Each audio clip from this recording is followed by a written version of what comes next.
ঢাকাই সিনেমার জনপ্রিয় নায়িকা পূজা চেরি বড় পর্দা অভিনয়ের পাশাপাশি সামাজিক যোগাযোগ মাধ্যমেও বেশ সরব তিনি। সম্প্রতি নিজের ৯ বছরের পুরনো একটি ছবির সঙ্গে বর্তমানের একটি ছবি যুক্ত করে পোস্ট করেছেন এই অভিনেত্রী।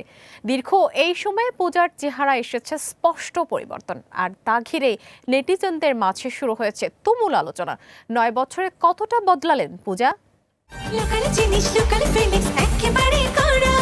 বড় পর্দায় নতুন সিনেমার খবরে ইদানিং খুব একটা পাওয়া না গেলেও সামাজিক যোগাযোগ মাধ্যমে বেশ সক্রিয় ঢাকাই ছবির প্রথম সারির অভিনেত্রী পূজা চেরি। প্রায়ই নিজের ভালো লাগার মুহূর্তগুলো ভক্তদের সঙ্গে শেয়ার করেন তিনি। সম্প্রতি নিজের দুটি ছবি পোস্ট করে অন্তর্জালে নজর কেড়েছেন এই নায়িকা, যার একটি তোলা হয়েছিল ২০১৭ সালে আর অন্যটি বর্তমানে। এই দীর্ঘ ৯ বছরে পূজার চেহারায় যে স্পষ্ট পরিবর্তন এসেছে তা ছবি দুটিতেই দৃশ্যমান।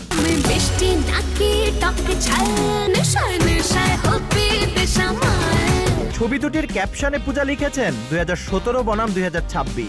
সময় কত দ্রুত চলে যায়। প্রথম ছবিটি যখন তোলা তখন নায়িকা হিসেবে অভিষেক হয়নি তার। ২০১২ সালে শিশু শিল্পী হিসেবে চলচ্চিত্রে পা রাখলেও নায়িকা চরিত্রে পূজার অভিষেক হয় ২০১৮ সালে নূরজাহান সিনেমার মাধ্যমে। অভিষেকের বছরেই পোড়ামন ২ ও দহন দিয়ে রাতারাতি খ্যাতি পান তিনি। এরপর শান, গলুই, লিপস্টিকের মতো আলোচিত সিনেমা উপহার দিয়েছেন পূজা। সময়ের সঙ্গে সঙ্গে এই অভিনেত্রীর ক্যারিয়ার যেমন বদলেছে, ঠিক তেমনি বদলেছে তার রূপ ও লাবণ্য।